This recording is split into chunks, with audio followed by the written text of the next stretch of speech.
The inner child is symbolic of a feeling, of an unexpressed feeling. It's symbolic, okay?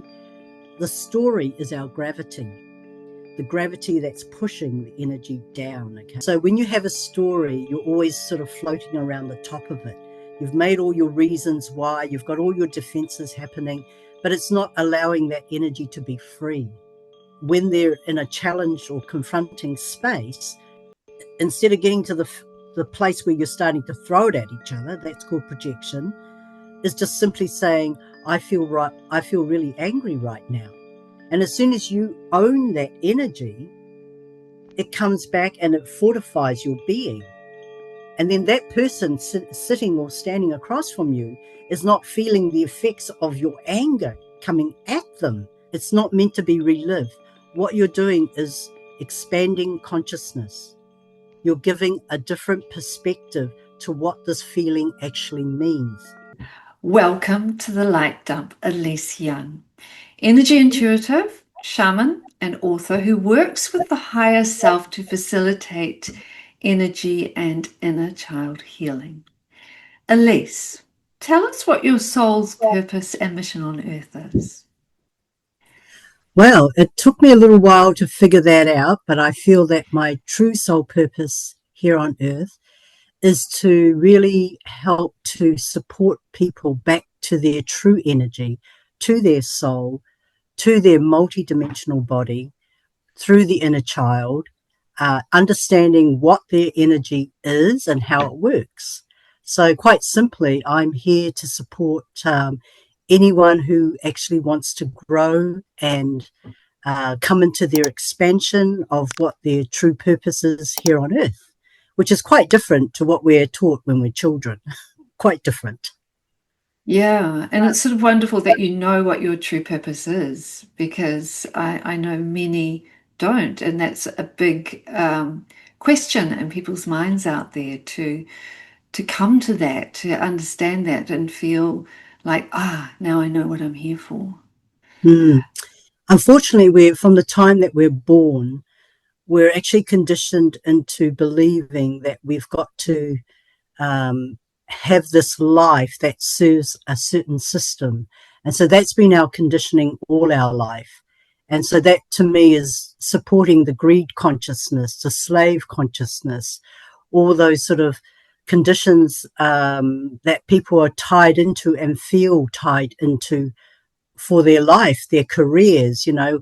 And in actual fact, it's nothing like that at all. We're actually very, very empowered beings, and when we connect to our true energy, when we understand how to actually access that and to utilize that in a real way, we are creating the reality that we think, feel. That is the truth.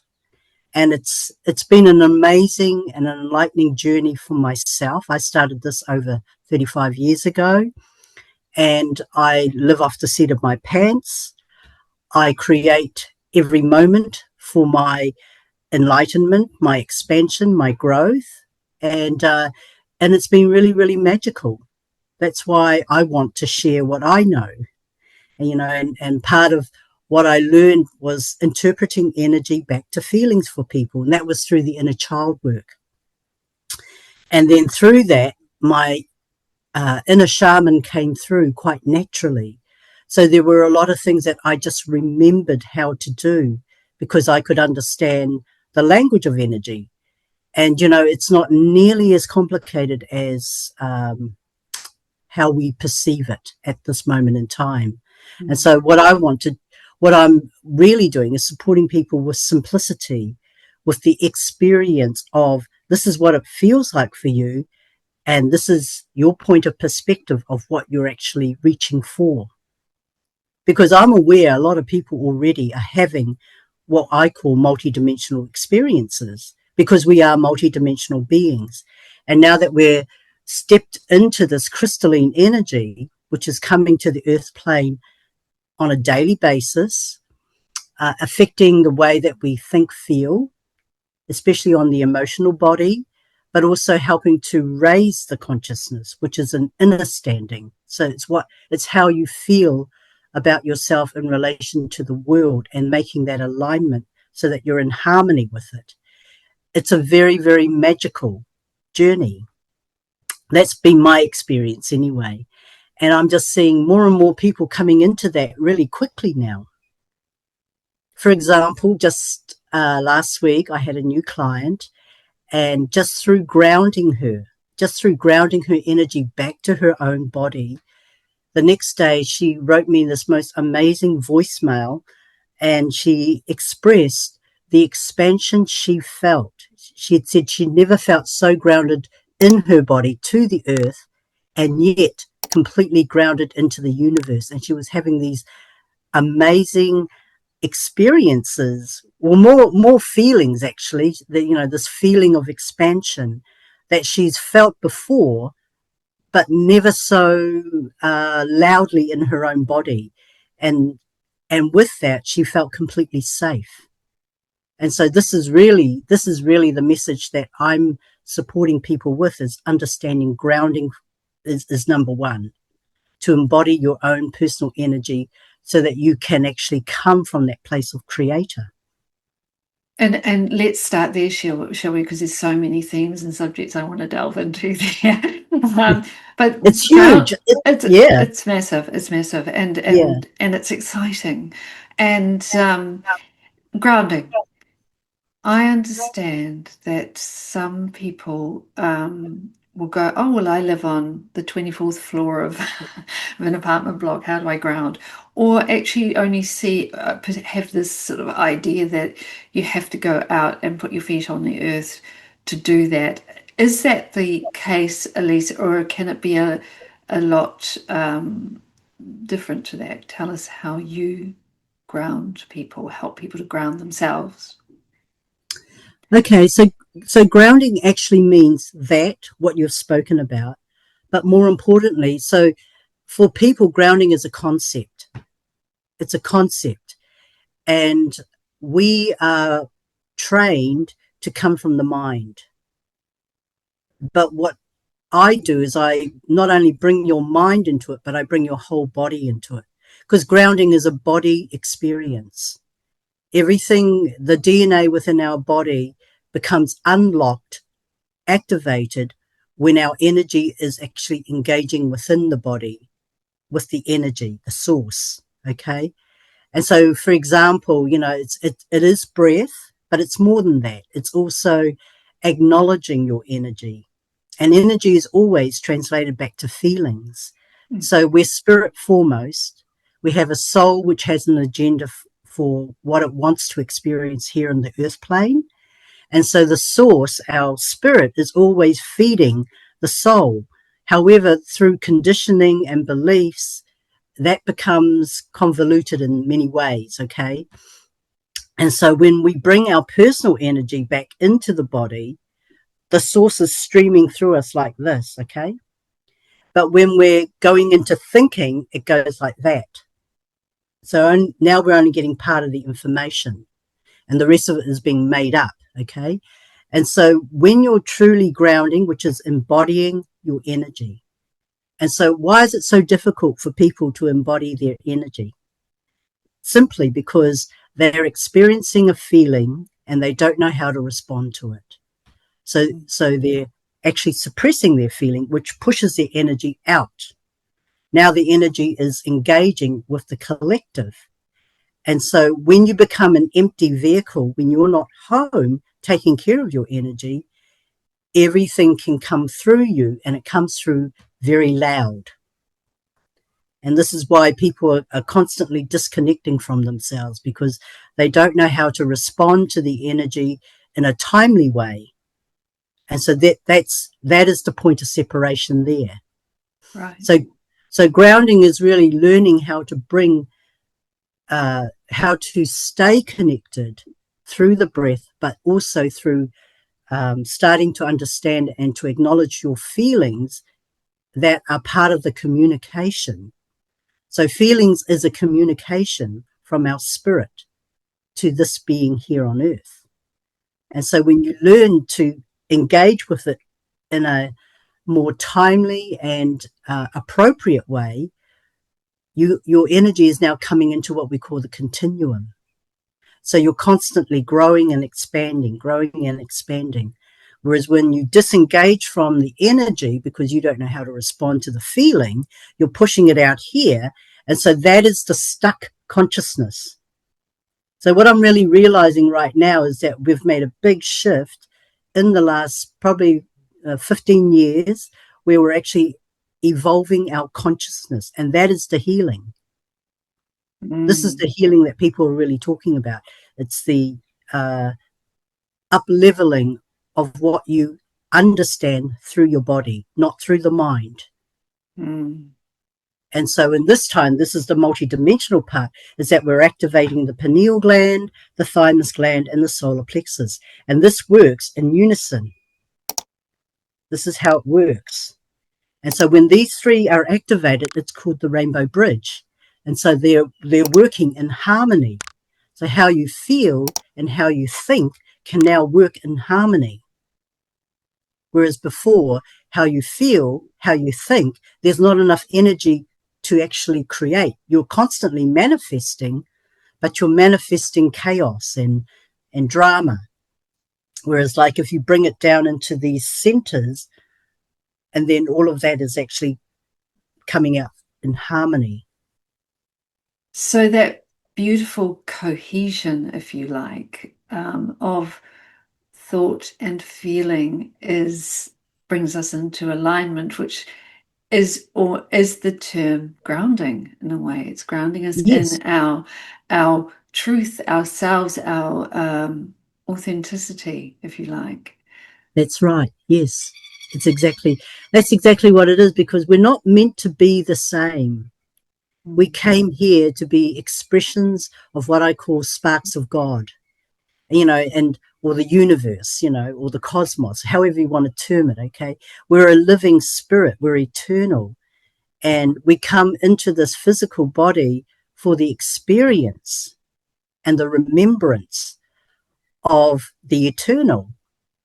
But, as soon as we come into the body, we've got all these blockages, if you outdated consciousness that we're working through. And so we're coming back into a place of remembering how it feels like to be free, how it actually feels like to be in your truth, how it feels like to be in an empowered state and in creation. And I was fortunate enough in the sense that I have a very strong soul. So back in it was around 2007, I was guided to go and live in Kawaii, and part of my experience there was to go and actually live in the forest. And this was a big ask because I'm not naturally, but I am naturally an outdoor person. And so to live in a tent in the forest, cook on fire, it was kind of like, Wow. yeah, I mean, I just had a 24-hour mental breakdown. But I also knew if I didn't do it, my soul would give me hell, because it was already giving me hell for 3 years, because I wasn't aligning to that soul purpose that I was being asked to do. And I can see it was an initiation phase. And so once I went into Kalalau, it was an amazing experience. I was there for just 2 weeks in the beginning. My first 2 weeks I just felt incredibly happy. It's a happiness that I can't describe on the outside world, actually.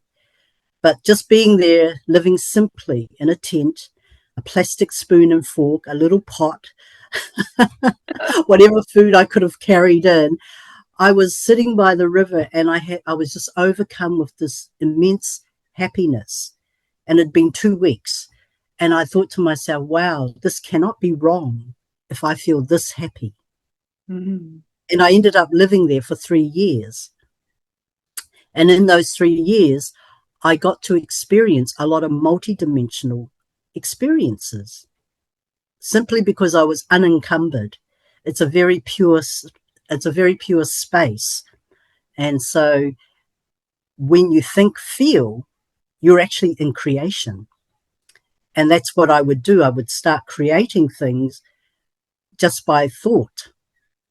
And it was a little bit spooky to begin with, because it was like, gosh, how did that happen? Things would show up within 20 minutes. Wow. Like what? Like, give us an So example. here's a classic, okay? So one day we're trying to get things up a hill. We're trying to move something up a hill. And I don't, and all of a sudden in my mind, I'm hearing, if we had a pulley. And so this is coming from source. So I say it out loud. Now, if we had a pulley, we could get a, and then my partner at the time just looked at me and he says, what are you talking about? I said, if we had a pulley. So I wasn't being distracted by what he was saying. I was following the source information. If we had a pulley, all we need is a rope. And he says, hang on a minute. He says, stop. He goes, what are you talking about? He said, do you see where we live? We live in the bush, in the forest. There's no hardware store. He was getting really angry with me, actually. But I kept going on about this pulley because I could see it in my mind. All you have to do is, attach it to a tree and, pull the thing up. And anyway, he walked off feeling quite disgruntled with me because he just sort of thought, I don't know what he thought, but anyway, he just thought I was nuts. And so then I started to follow him. And as I was walking, not even 5 meters away, my head turns and I go, what's that on the ground? Wow. A pulley, right? It was a pulley. It was only about this big and it was rusty, right? And it was a pulley. And he just sort of looked at me with, he goes, oh, you really freaked me out. And then another time we had to, we were doing Thanksgiving and people were bringing food in, and there was some turkeys being delivered. And it was like, someone was assigned to cook the turkeys, right? And then suddenly they came down and go, oh, I'm not feeling it, don't feel like cooking the turkeys. How about you do it, kind of thing. And my partner at the time he was very angry because he sort of thought, gosh, we're already doing this. Now you want us to cook the turkeys? He goes, I'm just going to bore the shit out of it like this. I just kept saying this all the time. And I just thought, oh my God, you can't bore the shit out of it. And I just said, if we had an oven, he said, can we make an oven or something? He said, do you know how long it takes to make an oven, to, make an oven out of rocks? Because Thanksgiving was the next day, okay? And so once again, we're having this conversation. I keep talking about an oven because I don't like the idea of boiling the shit out of this turkey, right? And so anyway, once again, we're walking and then suddenly I just turn and I go, what's that over there? And he looks at me, he can't believe it. He goes, it's a oven.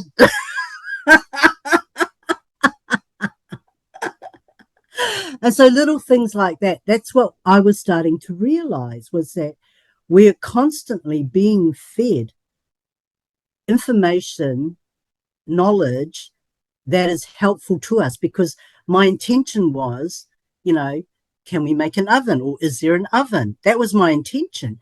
And so the Just a universe was pure answering. intention, just a Yes. pure, Yeah. wow. And people do tap into this in the daily life, but they see it as, oh, that's a coincidence, or this is, but they're Right. not realizing they're actually tapping into their own multidimensional abilities to be able to manifest. Okay. So we're actually amazing manifestors. When we look at it like that, we can manifest anything, because look at all the chaos around the world. We're manifesting that. Okay. But imagine if you had an intention, what this world could actually look like.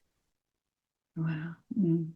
So for me, it's not about what it looks like out there. It's actually how it feels in here.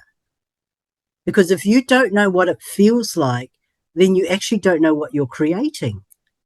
You're only creating from that familiar place of chaos, drama, hurt, pain, suffering.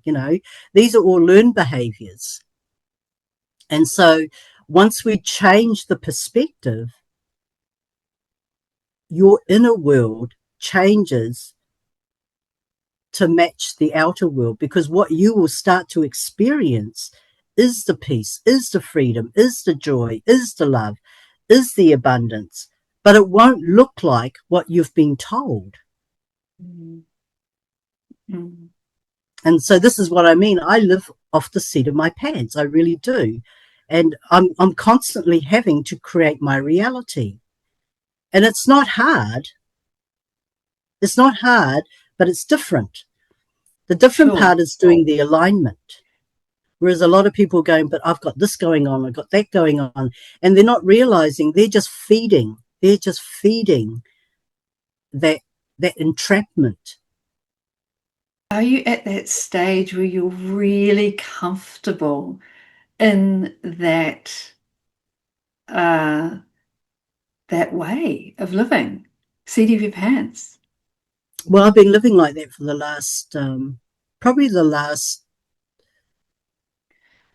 yeah, probably the last 20 odd years, 28 Mm. years, I'd say. Ever since I moved to Melbourne, that's when I started it. I just started disengaging from the system where I could, you know. And this is what I'm saying to people. You don't have to do it cold turkey. Don't do it cold turkey because it hurts. It hurts the being too much because you have to, you actually have to work with your consciousness. You have to shift the way you understand life because if you don't, then it's going to be very hard. And what happens is that when you're not shifting your consciousness, you're constantly um, you're constantly comparing yourself with your neighbors, with your family, with your your colleagues, and that's not how it's meant to be. And so, yes, it's some days it can be really hard, and other days it can be really simple. It's really showing me this is where I need my alignment right now. So life is a journey. It's how we approach that journey. And I came into a deeper understanding about 7 years ago because I think we're just taught to be too perfect somehow. Mm. We have to understand it before we go into it. And that's not how it works, actually. How we go into it, when we go into it, it is through the willingness and the attitude. So for me, it was a shift in my attitude. When I was put in this place and it was just so chaotic, and I thought, this is not my lifestyle.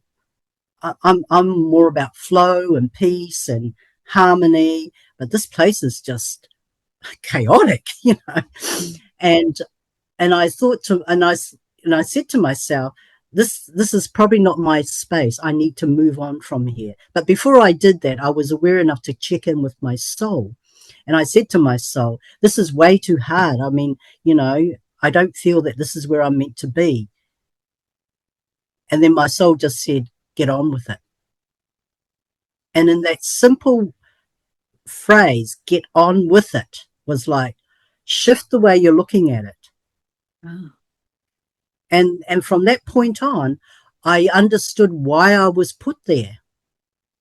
It was a much bigger mission. But then it was also, I didn't have to do everything, because I'm trying to make it all nice and tidy as soon as I get there. But it doesn't work like that. So it was like being in my flow, allowing my flow to affect the flow of the place. And it worked? Yeah, it worked. I mean, there will always be chaos around you. So it's really important to understand how we set our space.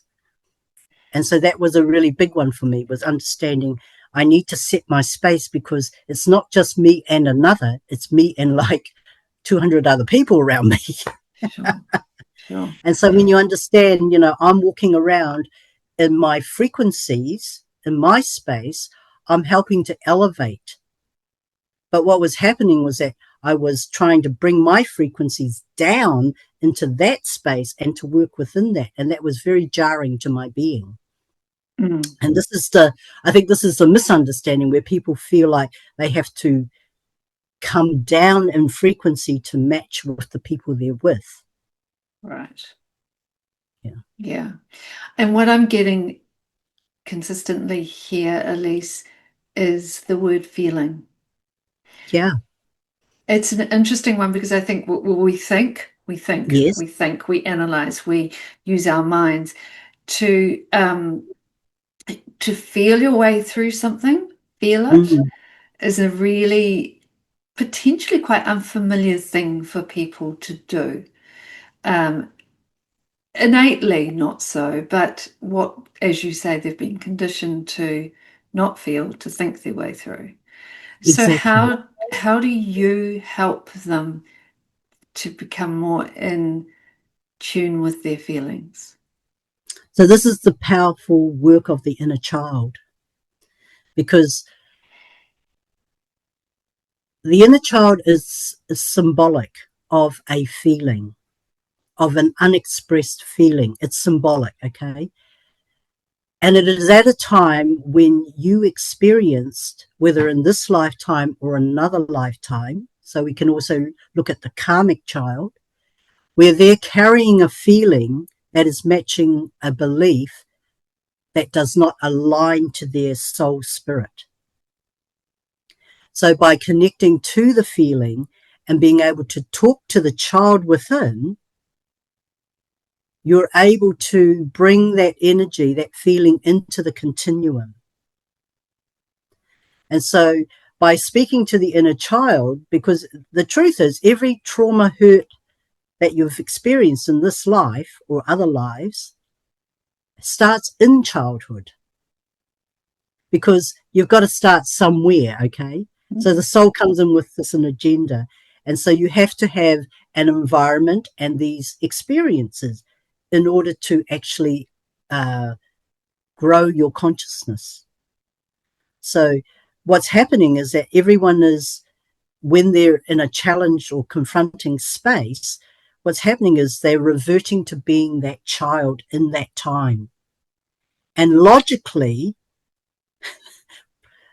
they know that they can be better than this. But why is it this pattern keeps reoccurring?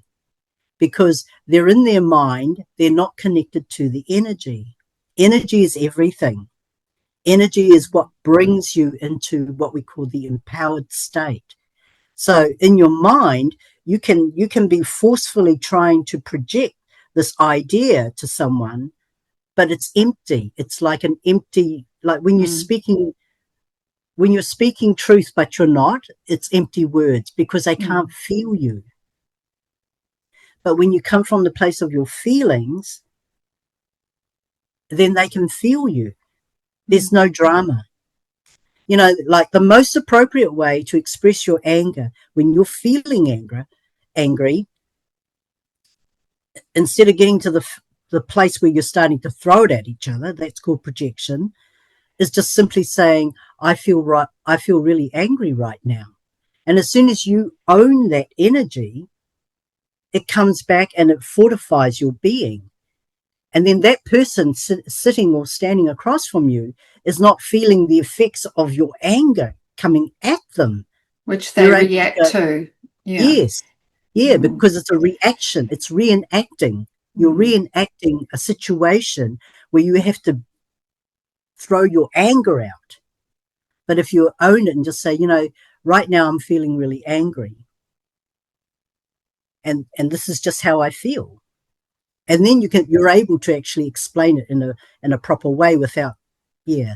So people I've worked with who start to adopt this idea, they realize it's actually really simple, and it is really simple. But I guess it's having the courage to be able to connect with that energy long enough and to stay with it to come into the continuum.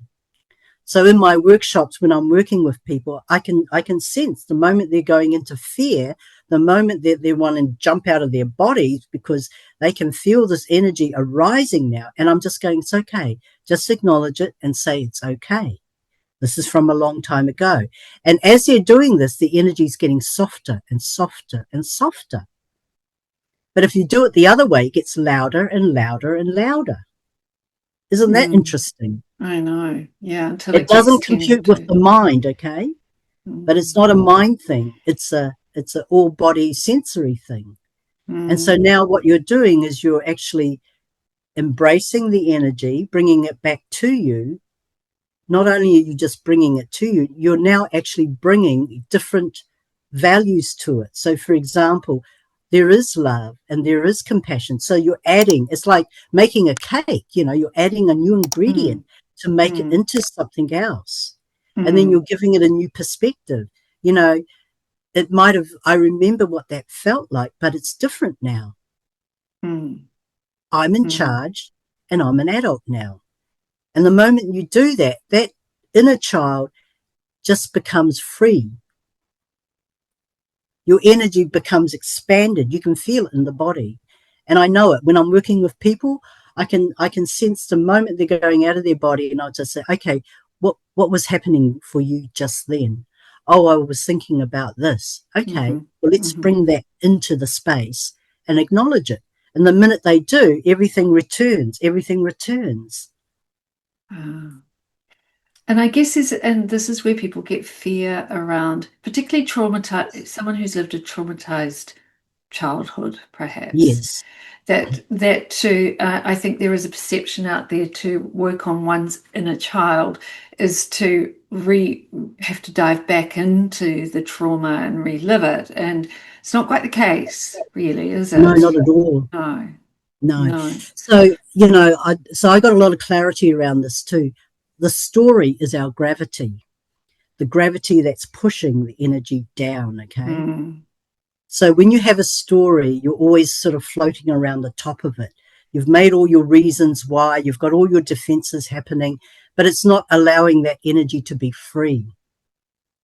So when I'm working with people, I hear part of their story, but mostly I'm listening to the energy, and I will just divert them straight to the energy, to the feeling. And I just ask them to acknowledge this feeling. And most people will want to put a story back on. I said, no, no, hang on. We're not reliving. It's not meant to be relived. What you're doing is expanding consciousness. You're giving a different perspective to what this feeling actually means. Because if you can't get out of your story, you're going to keep recycling. That's what stories do, recycles the pattern. Okay. And so the moment when you're actually just dealing with the feeling, there's a mm, whole different mm. perspective that opens up. Don't you think, Alyse, that when I look at and I think we walk around the world and we're dealing with a lot of inner children in front of Oh us. yeah, it's all children. It's all children. You know that even the leaders of our world, they're Yeah. just little boys playing cowboys and Indians, if you like. Mm. Yeah. It's quite sad in a way because they are. They're just little. I used to work at the ANZ Bank in Australia before I actually started doing the energy work. And I had handed in my resignation. And my boss, he was an amazing man. He was from Ireland, okay? And he was trying to keep me on. And he asked me, what are you going to be doing? And I said, well, I work with energy. And I explained to him. And he goes, what's the energy like in the office? And so I measured it and I said, oh, it's just over 50%. Only 50%. How can we get the energy up? And I looked at him and I said, well, Roger, I said, it means you actually have to do a little bit of personal growth. And he was really open to it. And so we would talk about the inner child. We would talk about feelings around the board table on Monday mornings. Wow.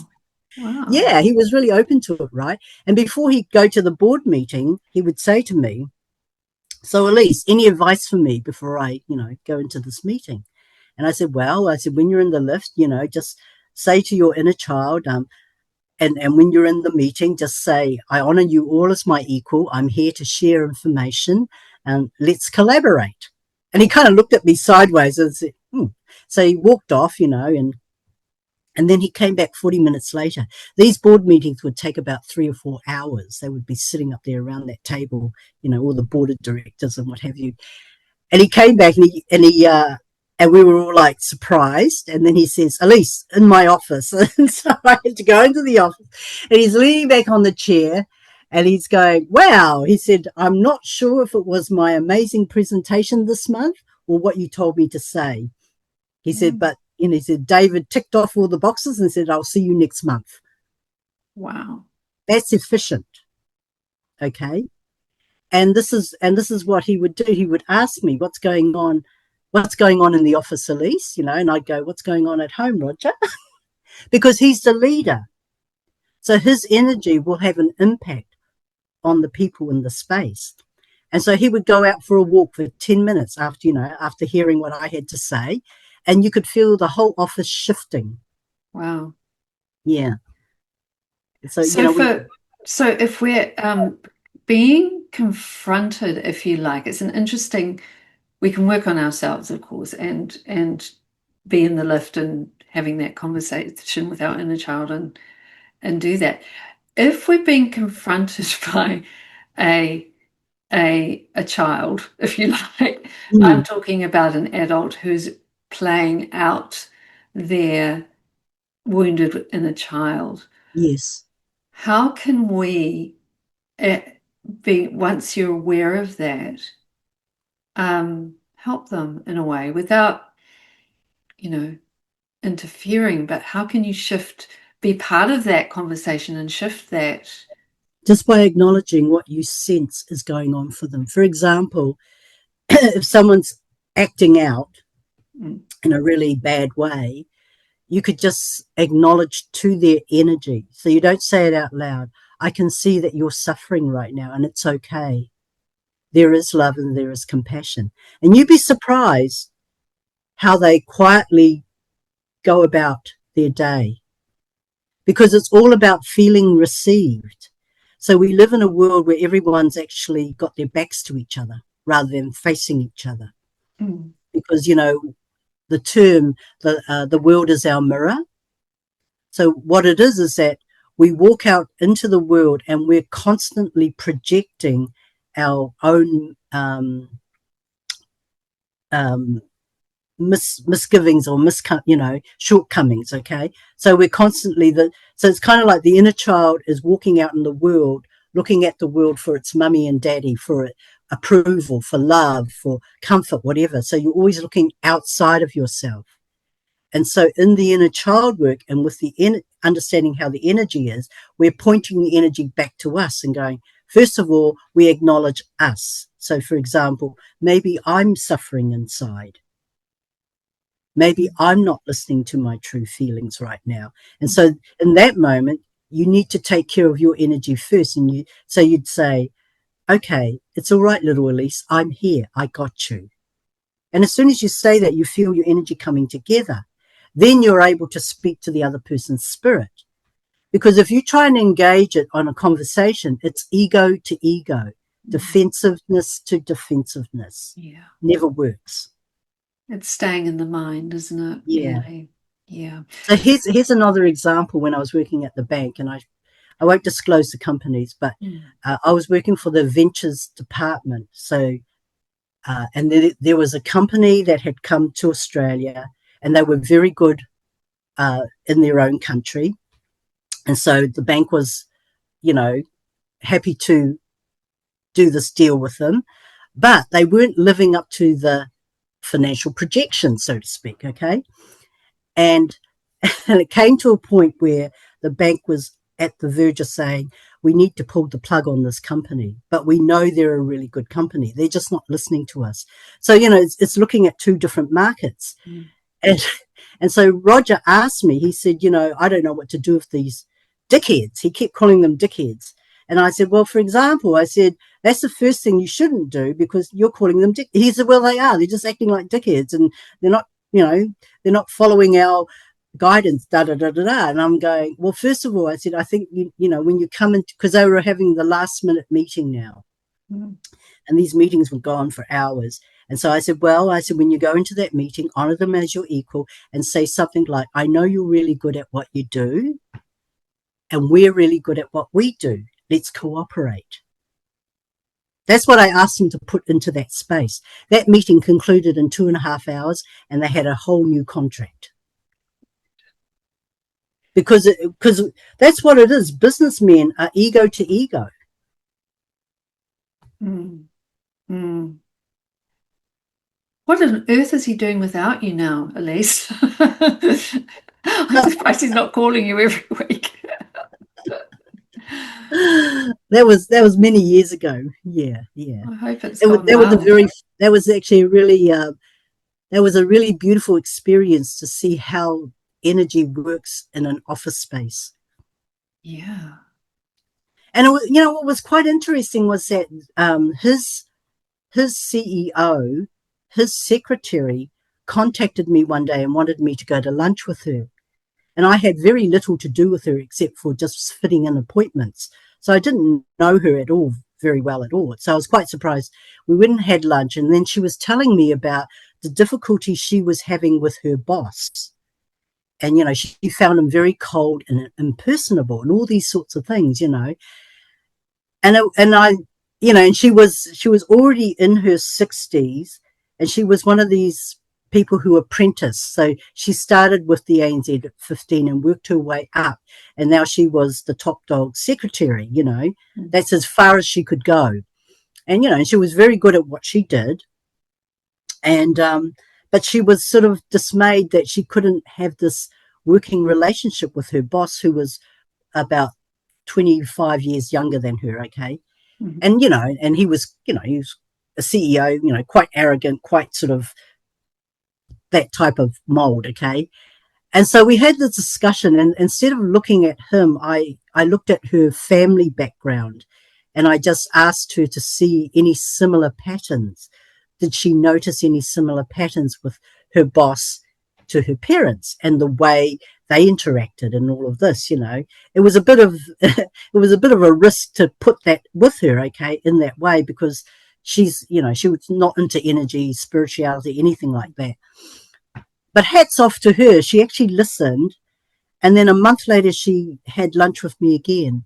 And she said, "Oh, what's been really interesting, Alyse?" She said, David actually, because she does a radio show, she goes, "David actually gave me this." She says, "I have an in tray and an out tray. And anything that needs to be filed away gets put into the out tray. And he put this writing block into the out tray. And normally he has instructions as to where it's supposed to go." Mm. And she said, "And I know he knows I do a radio show.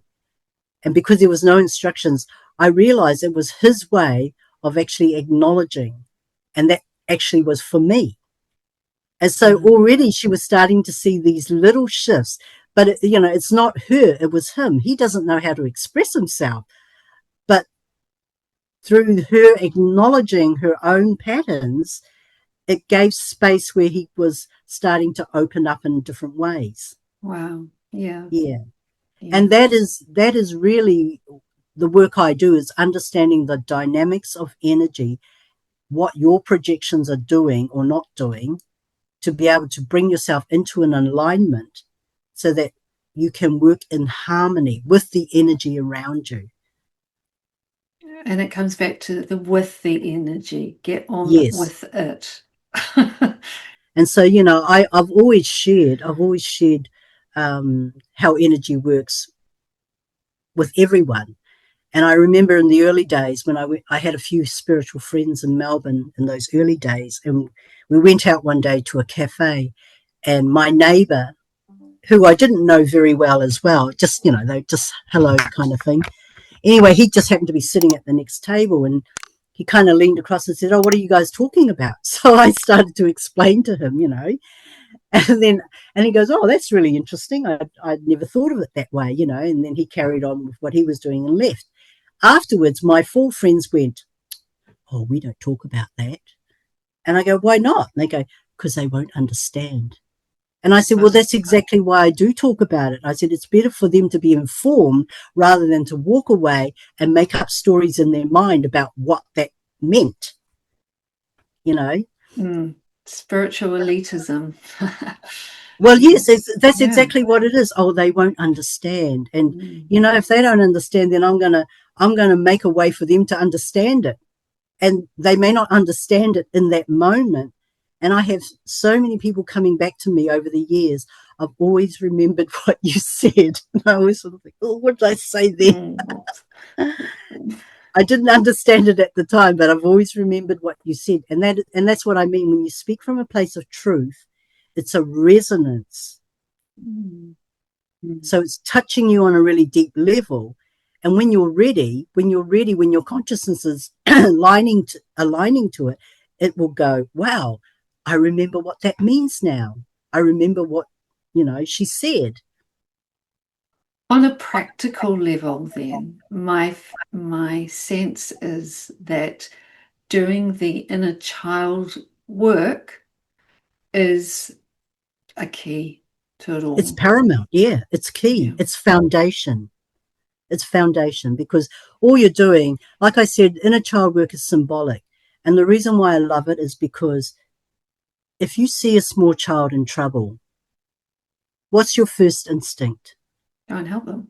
Exactly. Mm. So why are we not helping that troubled child inside of us? Mm. And, like when I'm really faced with difficulties with people, instead of looking at their ego state and the drama in front of me, I tune into their inner child. And then I can see they're just really scared, or they're just feeling really unworthy. And the moment I start to acknowledge their inner child, the energy shifts. Mm. And this is, like I did an inner child retreat about a month ago now. And one of the things that I do is I get everyone to see their essence child. And this to me is the goal, because once you understand this is all I have Mm. to be, it takes the pressure off everything. This is who I am and this is all I have to be. It takes all that pressure of needing to seek approval. Of course, you've got to work through all that alignment stuff. But when you know why you came and what you're here for, nothing else actually really matters, because now you're living from your true space. What was beautiful was there was one lady at the retreat, and as soon as she connected with her essence child, she just stepped up immediately. She's just started being in her essence for the rest of the time in the retreat. It was so beautiful to watch that, because she'd been acknowledged and she had seen, yeah, this is all I need to be, and it's actually okay for me to be this way, because she was trying to curb her personality in some way. You know what I mean? Wow. That's what we all Mm. need to do. It's amazing, Alyse, and it's very, as you say, there's a real simplicity in it. There's an innocence almost in it, It and is the it's return to innocence. It mm, is our return to innocence. And by the way, I've come to realize inner child work is actually modern day shamanism. mm, And I think that's why my shamanic side came through so easily, because shamanism is all about being able to move through different spaces to be able to reconnect to energy. That's what it is, understanding it from that standpoint. And, I get it. In the old days, 30 years, 50, 100 years ago, you needed shamans to be able to journey into those spaces.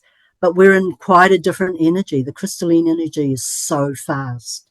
I'm seeing massive healings happening really quickly, because when people are ready, it just happens. it's really beautiful, isn't it? Yeah. And it is about letting go of the story. Yeah, yeah. And then letting go, that creates the space for a new story and a new way of being and a new path and the And this is path. why I offer the shamanic journeys, okay? So I started doing the shamanic journeys um, more so when I actually arrived back in New Zealand. I was told by my guides that I needed to start doing the shamanic journeys, and playing the drum with it as well. Before that, I just used to use a recording. So doing the shamanic journeys offers the space for people to actually to reconnect to the energy on a much deeper level, to their soul, but also to their multiverse, which is who they are. And this is what I love. And I think my point of difference is that I'm able to support them to go into that space, but not only that, to be able to give them an interpretation of what their journey meant. And this is really important, because a lot of people are having sound journeys and doing all these types of journeys, but they're not actually understanding the message behind it, what the relevance for it in this moment in time, because it can shift your whole perspective of life. It can help you to stay on track, and also for the recalibration, which is really important right now. We don't have enough stillness in this life. And so the shamanic journey is a place where you can be still enough so that your DNA can catch up with the body. That's what recalibration is. And so with all these high frequencies coming in, it's actually activating our codes into remembrance.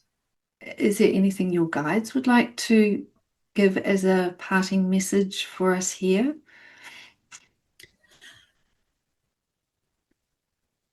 It's actually is about just allowing yourself to feel your body, to really feel the body in a different way, to not be afraid of your energy. You know, feelings are not bad or wrong, they just are. And it really is about different perspectives, not so much using the mind, but really listening to the whole being. And when you are grounded, you are truly getting your source, and not to doubt your source. You know, your source will never tell you to harm yourself or anyone else, or nature for that matter, okay? Your source is always guiding you into your expansion of experience. I'm just going to share something really simple that happened recently, and it is the activation of the pineal gland, okay? So I teach this in the multidimensional shamanic work I do. I was activating my pineal gland, and I was doing this for about, and it's just simply through breath and just visualizing the pineal gland like a pine cone just opening up.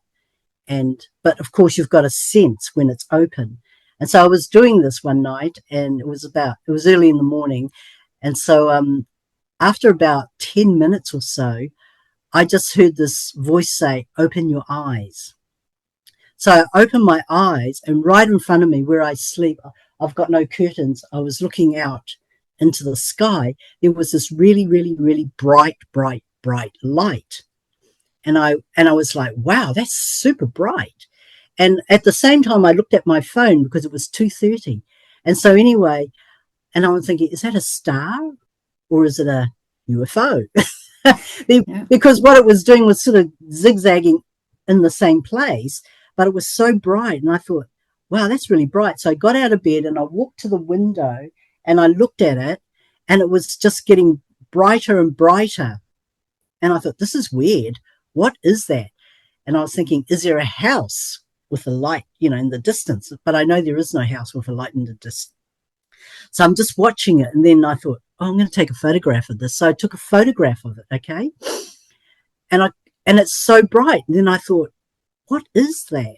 So then I go downstairs and then I go outside to the deck and I'm looking at it and it's still there. And then the moon is just over here.